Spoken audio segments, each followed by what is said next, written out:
Hi, this is Eloq. I'm here with Lockdown Records to answer some questions about Club Therapy, my new single featuring 𝓫𝓻𝓪𝓷𝓭.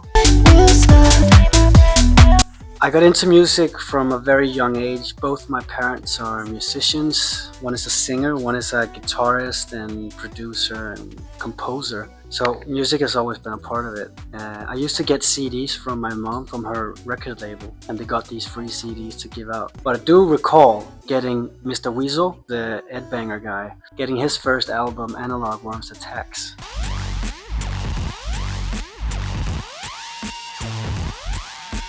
I think that's the first electronic record I heard when I was 9 years old. And as soon as I could get my own computer, I just started fucking around. Okay, so Eloq, when I was really young, I think maybe 13, 14, I started to make beats and rap. Because for my age, I was pretty good at English and had a big vocabulary. I called myself eloquent. So it's a very hip-hop name. Then I started making beats instead with an MPC, and I started getting my gears on that, and oof, this is fun, I want to do this instead of rapping. And I just pulled it down to be ELQ. And then slowly I started making more electronic stuff, trip-hoppy. I'm still 14, 15 I think. And then I wanted to be named 𝓫𝓻𝓪𝓷𝓭. So it's all from eloquent. And I got a label calling yo, we want to release this song with you on vinyl, and just want to make sure what's your artist name. And I was like, well, it's 𝓫𝓻𝓪𝓷𝓭. And they were like, yeah, that's too bad of a name. You can't be named that. And years go by, I start doing stuff on MySpace, and do my own artworks, just fumbling around in Photoshop. And then just one day I'm writing eloquent in a very big font, and it just stops at Eloq. And I was like, that's the switch up I needed. That's what we're gonna go with. In my very early days, the Danish scene for dance music was pretty dominated by Eiffel 65, Aqua, and very Euro dancey stuff, and then whatever just came over the ocean. At first, I got into hip-hop because dance music was kind of bubblegum for all of us. But then starting to DJ, and then starting to DJ soul music, and then disco music, and then suddenly it all came back, because digging through disco records at a very young age and just being very interested, I suddenly started hearing house music, oh, this blends well with this disco records. And then suddenly house was just the way, because it was easier to play, it was easier to get a dance floor going, and it was just more fun. When I really got into the sound I felt was my own, it was in the early days of Lucky Me and Brainfeeder, Warp. I did a lot of crossover, hip-hop, future. We called it wonky back then. Which is Flying Lotus and, that kind of stuff. And very quickly, Hudson Mohawk, Rusty, the whole Numbers crew, it all stemmed from that. And Joy Orbison early stuff, Bodica early stuff, Night Slugs. This whole sound of being very, I don't even know if it's house, is it club, is it post-dubstep, what is it? It was something that we all in a big crew just listened to and tried to emulate a lot. And for me, I would say Hudson Mohawk is the biggest influence, just because of the sheer amount of emotional value he puts into stuff, and it seems very effortless. So yeah, later on I became more crafty in garage and house music, and how to implement emotional value into club music. And I'm starting to see acts that I really enjoy listening to now that do the same. It stems from wanting to add emotion into club music.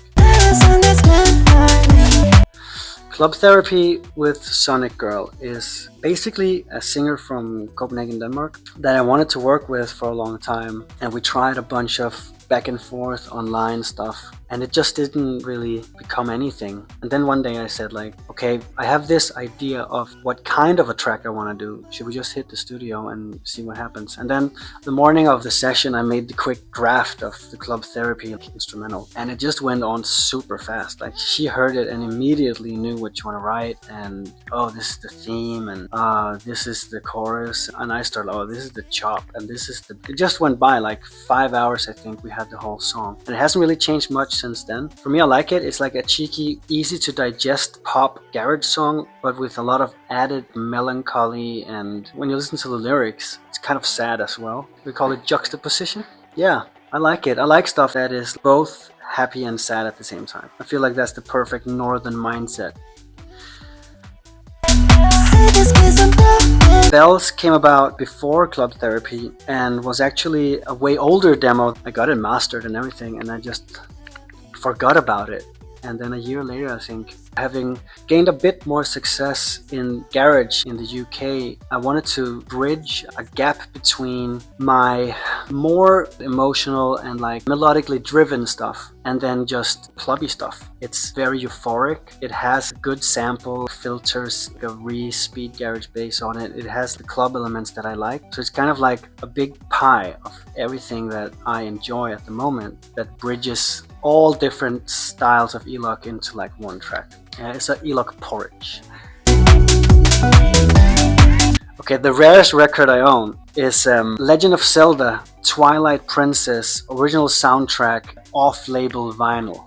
So I got this as a gift for one of my release parties from a fan. They are very rare, these off-label video game music vinyl. And I think it's very on point for me that that's my rarest one. Yeah, I enjoy that. I think it's pink and green. It's very cool looking. My love for garage and house has been kind of an ongoing romance that began mostly in DJing, because I've been DJing since I was 15. But I've never found a way to properly like connect my production with what I was DJing, and that always made me feel like a split person somehow. And yeah, the past few years just has somehow made me melt it all into one, and makes me very calm to finally say that I am one. Basically, I just been loving garage for years. I just haven't been able to show it in my production until a few years ago, where I just went straight in. Actually, it was Mainface telling me, this is great, you should just release this. And I was like, but it doesn't sound like some of the, fuck that, just go with it. Yeah, and the rest is history. Alright. An artist I think you should pay attention to right now is DJ Sprinter, and it's an alias of a friend of mine from Norway called Jerry Folk.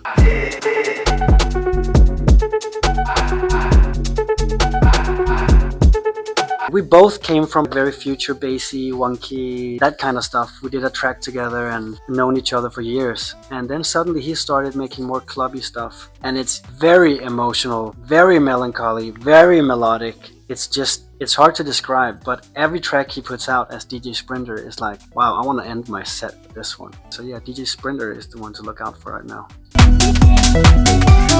My scoring journey began very randomly because my band got picked up to do the score for a Netflix series.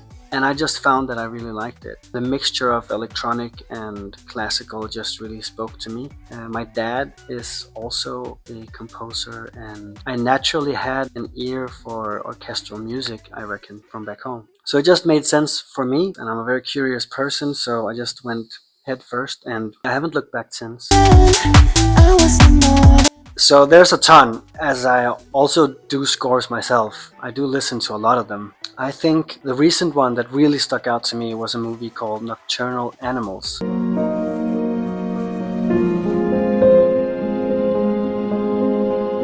And the score is by 𝓫𝓻𝓪𝓵𝓭, I think. I don't even think the movie was that good, but the score was just a perfect study in how to keep a theme going. Not a lot of composers do it that heavily, but I think that score was great at just keeping the lead motive in your head at all times and keeping a few different, not even motives, but just concepts that made you remember the score more than I remember the movie.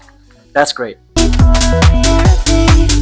A new record that just made me really hype is an old D&D Productions. It's a Missy Elliott remix. Back in the day, vocal mix. I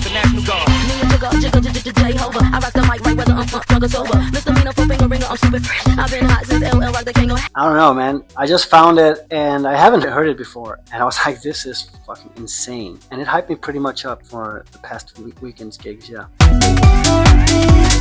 I do believe that we are at a point now where the different garage subgenres are starting to blend more into one new beast of, we don't know what to call it, I think. But because it's so available to people, all the sounds are available, no one really cares about the rules, especially us from outside of the UK. We don't really care about the rules at all. So the sounds are just being mashed together and the styles are being mashed together, and it's really interesting to hear what comes out of it, I think. Just fundamentally a lot of really good music, but clubbing is going to be like a hybrid thing, I think, and I look forward to it. That's all for now. I'm Eloq. Thanks for listening. Go stream Club Therapy with Sonic Girl.